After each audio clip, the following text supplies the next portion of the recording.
What's up? Welcome to episode 4 of Jar Sports Takes. We are one day removed from the 44 to 19 point loss against the New Orleans Saints. And there's a lot to talk about. A lot of ways I can start with this, but obviously not a game where I was expecting us to get blown out and us struggling to come back in the game, and just overall it's just a bad football game. So I'll begin with, I feel like this is like the same loss as the Cardinals last year. It's like where you go into the game, you're expecting them to win dominantly, coming off a good week, and they just completely looked lost from the start of the whistle in the first quarter. I think this loss is going to prove to be, very meaningful down the line during, late in the season, come playoff time for seeding wise and things like that. So it's going to be exact same thing as last year. And, maybe the Saints are a serious team. Obviously, week one against the Carolina Panthers, I kind of thought it was kind of like a Mickey Mouse type thing. They beat up on a very bad team. So, maybe this is a serious playoff team that we, just happened to lose to early in the season.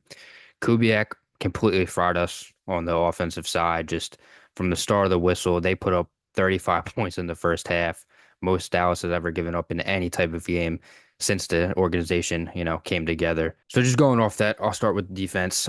Obviously, there was a lot of no calls early that definitely hurt us, put us in bad position. There was a face mask on Rico that didn't get called, a couple of PIs that I thought could have got called, but didn't. It wasn't in our favor from the very beginning, and then, that kind of just led on to us struggling throughout the game. But defensively, looked like the same exact team that we saw in the playoffs versus Green Bay last year. Couldn't stop the run for nothing, and there's no excuse to it at the end of the day. They should have went out there, should have got some high tier guys to, stop the run. They end up signing a 35-year-old guy that was a free agent until the very last week of camp, and we traded for a guy was a third stringer on the Giants. So you really didn't improve there. Obviously, their bodies, obviously, you hope they're going to work out. But like I said in a previous video, you don't know until you get on the field. And obviously, when you have a team running the ball down your throat like that, you saw that it didn't work. And that's just something teams are going to pinpoint from here on out. They see that our run game is still not like that, and they're going to keep running the ball down your throat. When you can't fit the schemes, and it's very simple things, it just looked like guys didn't care out there. One of my biggest issues that I saw almost immediately when they were, running toss plays outside zone, Trayvon Diggs was trying to fit the run and would just kind of throw his shoulder into the receiver, trying to, fill the outside. But he looked like it was no effort. Like he wasn't trying to make the tackle, and I know that's his responsibility, but like, bro, put in a little more effort to try to make the play too. Like it's stuff like that it's like the Dallas Cowboys just it's just how they are. That's how they've always been, and that's why we continue to fall up short year in and year out. And that's exactly why Alvin Kamara ran all over us. 4 touchdowns is completely unacceptable. And I don't care what anyone says about it. Just they didn't look prepared. They weren't fitting the run gaps. There's numerous plays that I've watched over and over again where it's just a guy not doing his job and just putting in a little effort. And I understand you go down early on the defensive end. It's, it gets harder throughout the game to, put together these stops and things like that. But come on, bro. You're in the NFL. And there's no ifs, ands, or buts about it. This game is completely on the defensive end. I mean, even that throw over top to Shaheed, I mean, they were in a cover two and both safeties got beat deep. That's just unacceptable. That's basic football knowledge. You cannot get beat over the top in that coverage. It's simple things like that that I know Mike Zimmer probably hammers home every single practice and things like that. And it's the same mistakes over and over and over again, year in and year out. And I haven't watched any talk shows today at all, so I don't know what they're saying online or what any of the media guys are saying. But if anyone says this is on the offensive end, they don't know football. It's completely on the defense. There's not a time when a team gives up 35 points with no turnovers in the first half that it's the offensive's fault. Like that's just not acceptable. And really, I don't know how you fix that at this point of the season. You're not going to trade for a guy you're not. And so this is your team. This is what you're stuck with. And this is, the problems that ensued during the offseason going all in, which obviously they did not go on because you didn't get a guy out there. And another player, Mozzie Smith, another Michigan D lineman that proved to not work out. They got to stay away from that for the rest of their existence. They just don't work out. Then on the offensive side of the ball, there's a lot to be, desired on that end too. Even Dak said last week and, said in the media that everyone in the media put them above their pedestal. Like they knew they left a lot of meat on the bone out there. Pause. And it went to show. Like you obviously saw in this game where they go down, they drive, and they can't punch it in the red zone. You end up kicking a field goal, and things like that add up, and it gives momentum to the defense on the other end because only a field goal against a good offense. Like that gives them momentum to, keep playing hard. If you're only giving up field goals and while your guys are scoring touchdowns on two or three plays, like you're going to win the football game. The run game looked bad. They need to stop the Deuce experiment right now. Give it to Rico. Let Rico and Zeke be a duo back, but you cannot have Deuce in there. He's just out there wasting carries. If you want to play him, get him involved in space. He's not a guy that's going to, go downhill on first and second down and try to pick up some yards. He's just too little. It's just not his game. This ain't college. Like it's a completely different ball game, and it doesn't work. And it's just wasted carries. You're wasting plays. First and second down, you're getting 1 or 2 yards. Then you're putting yourself in a third and long, and it just completely changes your playbook, completely changes what you want to call. And then, it's easier for the defensive to defend. And, you're going to rush guys on third and long every single time. So it just all matters about, on first, second down, picking up some yardage. And it's just another position, just like the defensive line, where they could have addressed it in the offseason, but nah, let's keep what we got. Let's go sign Zeke again. And just there's nothing that makes you say, okay, this running back room got better.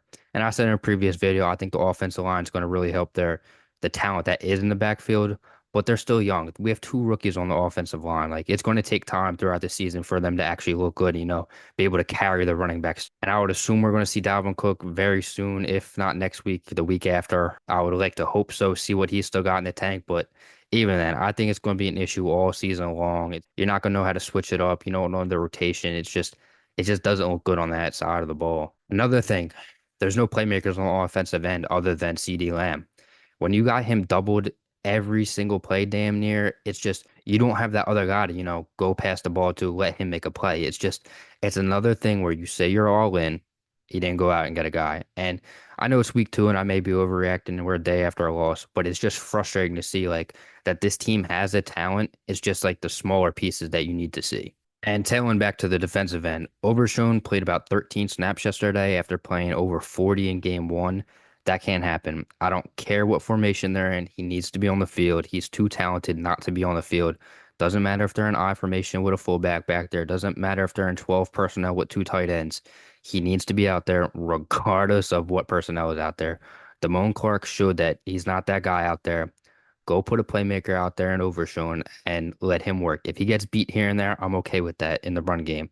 But he's too valuable and too much of a playmaker to let him sit on the sidelines. And back on the offensive end, Ferguson not being out there definitely hurts. You don't have another playmaker outside of CeeDee Lamb.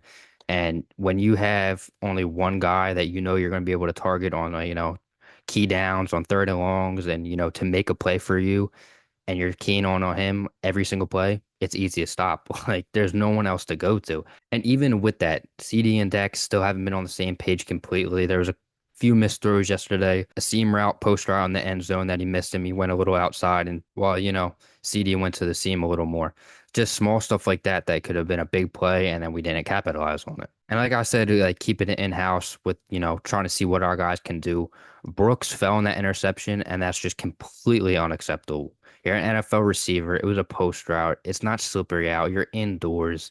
It ain't raining. Like, come on, bro. You can't slip on a route like that. Leads to an interception. Dak looks bad.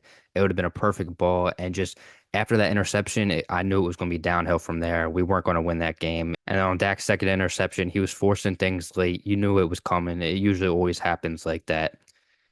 Just trying to make a play, and when there's nothing there, Turpin and Shoemaker were open on that play too, but he's trying to force it to his one playmaker that he does have and trust completely, and it leads to bad things. So in my opinion, obviously it goes CD, Cooks, Tolbert. I like Tolbert's game yesterday. He didn't have a bad game, but I hammered in the offseason, like we should go get a wide receiver 3, a guy that's proven and a veteran. And I don't see them going trading for a guy. They don't do that type of thing. They're just not that type of team to do that. I would like to see Ryan Fournoy, or in my personal opinion, Kelvin Harmon. He had a great camp. He had a great preseason, made some big plays. He's a bigger guy. He's 6'2", 215 about. He's from Jersey, so I'm a little biased, but I would love to see him get called up, see what he can do. Brooks may have that talent, but he just doesn't look NFL ready. He's still scared out there. And even in the run game, like there's a sweep route to Cooks, and he just completely just missed his block and just no effort. And that's the type of play that at any level, if you are seen giving that type of effort, you're off the field. Like there's no ifs, ands, buts about it. You can't give that display of effort and think you're going to stay in the game and make a difference. It's just laziness at the end of the day. But overall, offense needed to be better, regardless of how you put it. They beat up on a good defense last week in Cleveland. They should have did the same this week. They need to punch the ball in, and that's my biggest thing. It's not like they played awful other than the two picks, which, like I said, not on Dak at all. And the run game is bad. We need another playmaker. Regardless of all that, they just need to punch the ball in the red zone. And that's been another issue in the past too. They can't punch it in, and it results in 3 points instead of seven. And field goals are only going to do so much if you're playing a team that has offensive firepower that the Saints obviously have this season. And then, the bet obviously lost. We lost. We didn't go over in points. CD did have his touchdown, but everything else was a loss. So just an overall bad week. And it was a game where I'm not even angry at it. I'm just disappointed because I know they're a better football team than that. And it's just disappointing to wake up on Monday saying, okay, we should have beat the team like that in the Saints. And I would say it's frustrating more than anything, especially when, you see people talking about it. And if they go and blame Dak, talking about he's not worth 60 million, it's not on, bro. If you watch the game, if you know any type of football, that's 100% on the defense. And, I don't know if it's more of a, scheme thing. I don't know if it's on Zimmer not having them prepared. Kyle Shanahan, tree coaches always do us foul. And Clint Kubiak, proved it once again in week 2. They have a lot to improve. I think hopefully, they'll regroup this week. They have another hard game against Baltimore they're coming off 2 losses too, so they're definitely hungry for a W. They have the firepower in that backfield to rush for 200 plus yards with Derrick Henry and Lamar. So it'll be interesting. Say we go 1-2, it's just all the heat goes back on us. Then it's an uphill battle and just not something you want to see. So yeah, 3 biggest things about this game. Run defense, terrible as always, terrible as it has been in the past few seasons. Offensively, we need some playmakers, and that running back room needs to get better. And the last thing, Kelvin Harmon, move him up, move him to the squad, see what he can do. Jersey native, I would like to see him do something, but if not him, go bring up Ryan Flournoy. He had a great preseason too. Go up and get the ball type of guy. Just you got to see what these guys got because obviously the room right now, what they put on the field displayed yesterday just wasn't it. Hopefully this rant wasn't too long. Hopefully you got through it like I say every video. I appreciate everything. Yeah, I'll come out with a video later this week, probably on Baltimore reviewing that game before it happens, but I appreciate it.